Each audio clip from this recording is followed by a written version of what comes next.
મેડિસિટીની મુલાકાત લેતા આરોગ્ય મંત્રી ઋષિકેશ પટેલ। અમદાવાદની 1200 બેડની હોસ્પિટલ ખાતે આરોગ્ય મંત્રી ઋષિકેશ પટેલની વિશેષ ઉપસ્થિતિમાં અમદાવાદ સિવિલ મેડિસિટીના ડેવલપમેન્ટના માસ્ટર પ્લાનની સમીક્ષા બેઠક યોજાઈ હતી।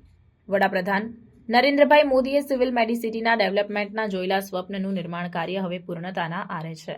સિવિલ મેડિસિટીમાં ઉપલબ્ધ તમામ તબીબી અને સુપર સ્પેશિયાલિસ્ટ સેવાઓ રાજ્ય અને દેશની અન્ય હોસ્પિટલ માટે પણ ઉદાહરણીય બની છે।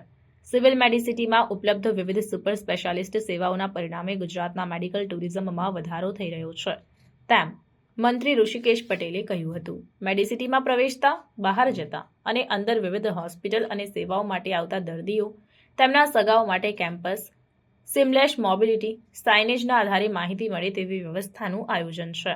સમગ્ર કેમ્પસમાં એલ શેપ પાર્કિંગની વ્યવસ્થા થાય તે માટેના માસ્ટર પ્લાન અંગે વિગતવાર સમીક્ષા કરાઈ હતી। હાલ સમગ્ર કેમ્પસમાં કુલ 8 પ્રવેશ દ્વાર છે, જેમાં 2 ગેટ વધારવાનું આયોજન હાથ ધરાશે। સિવિલ મેડિસિટી કેમ્પસની પાસેના મેન્ટલ કમ્પાઉન્ડ અને મણિબેન હોસ્પિટલ કેમ્પસનું પણ આગામી જરૂરિયાત આધારે માસ્ટર પ્લાન તૈયાર કરવાની સૂચના મંત્રી ઋષિકેશ પટેલ દ્વારા સમીક્ષા બેઠકમાં આપવામાં આવી હતી। સિવિલ મેડિસિટીમાં આ ઉપરાંત 838 કરોડના ખર્ચે વિવિધ પ્રોજેક્ટના કામો પણ હાથ ધરવામાં આવ્યા છે, જેમાં 1800 બેડની ઓપીડી, આઈપીડી, આઈસીયુ સહિતની સુવિધાઓ ધરાવતી હોસ્પિટલ ₹588 કરોડના ખર્ચે તૈયાર થશે, જેનું ટેન્ડર થઈ ગયું છે। અત્રે ઉલ્લેખનીય છે કે અસારવા સિવિલ કેમ્પસમાં વિવિધ તબીબી સુવિધાઓ ઉપલબ્ધ છે, જેમાં medical college, civil hospital, cancer hospital, UN Mehta cardiac hospital, kidney hospital, MCH, 1200 bed, dental college અને હોસ્પિટલ, સ્પાઇન ઇન્સ્ટિટ્યૂટનો સમાવેશ થાય છે। મોટા પ્રમાણમાં દર્દીઓ તથા દર્દીઓના સગા વહાલાઓની અવરજવર અને અન્ય સુવિધાઓ સુવ્યવસ્થિત રીતે પૂરી પાડી શકાય તે માટે કેમ્પસ ડેવલપમેન્ટની કામગીરી કરાશે, જેમાં મુખ્યત્વે મલ્ટી લેવલ પાર્કિંગ તથા નવા સૂચિત બિલ્ડિંગોમાં બેઝમેન્ટ પાર્કિંગની સુવિધા, upgradation of campus road network with internal અને એક્સટર્નલ સાઇનેજીસ, હોસ્પિટલને એપ્રોચ કરતા રસ્તાઓ પર પ્રોપર લોકેશન અને જે તે સુવિધાની બિલ્ડિંગ સુધી સહેલાઈથી પહોંચી શકાય અને ટ્રાફિક નિવારી શકાશે। આ ઉપરાંત એન્ટ્રી એક્ઝિટ માટેના વધારાના નવા ગેટ, જે તબીબી સુવિધાના બિલ્ડિંગ માટે ટ્રાફિકના વિભાજન કરી સહેલાઈથી પહોંચવા માટે તૈયાર કરાશે। ટ્રોમા અને બીજે મેડિકલના ગેટ પાસે ટ્રાફિકની સમસ્યાના નિવારણ અને સેપરેશન માટે ઓક્ઝિલરી લેન બનશે। તદુપરાંત નવી પીજીની સીટોના વધારાને લક્ષ્યમાં રાખીને 1200 વિદ્યાર્થીઓ માટે હોસ્ટેલનું બાંધકામ કરાશે।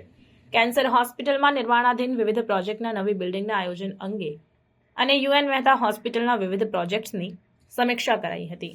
મેડિસિટીના નિર્માણાધીન પ્રોજેક્ટની વિગતવાર સમીક્ષા બેઠકમાં આરોગ્ય સચિવ ધનંજય દ્વિવેદી, આરોગ્ય કમિશનર હર્ષદ પટેલ, મેડિસિટીની તમામ હોસ્પિટલના વડા, પીઆઈયુના વડા બેઠકમાં ઉપસ્થિત રહ્યા હતા।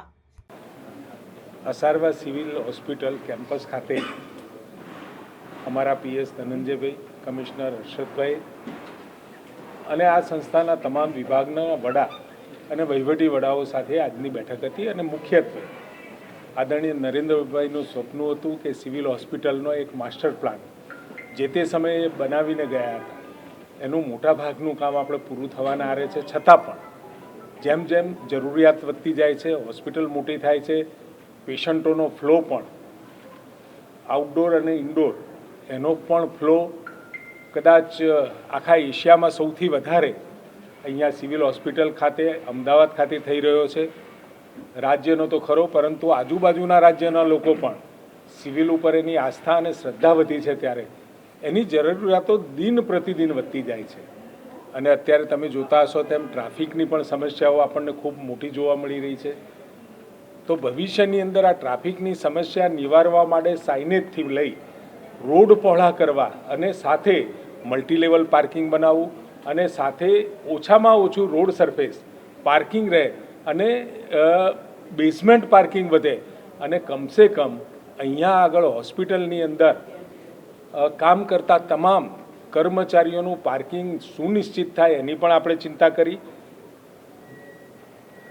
સાથે હવે જેમ જેમ પ્રગતિ થઈ રહી છે, યુજી સીટ વધી છે, પીજી સીટ પણ અહીંયા વધી રહી છે, ત્યારે પીજી હોસ્ટેલ માટેનું પણ આયોજન અને માસ્ટર પ્લાનમાં સિવિલ હોસ્પિટલની સામે મણિબેન અને મેન્ટલ હોસ્પિટલ છે, ત્યાંનું પણ આગામી સમયમાં એનું ડેવલપમેન્ટ એફએસઆર નહીં પરંતુ અત્યારથી જ સુનિશ્ચિત થાય કે ત્યાં આગળ જે બિલ્ડિંગ છે તો ભવિષ્યની અંદર એ બિલ્ડિંગ સાથે અથવા તો બહુ જૂના થતા એને તોડવાની સાથે એક માસ્ટર પ્લાન બનાવવાની વાત પણ એ અહીંયા ચર્ચામાં લેવામાં આવી.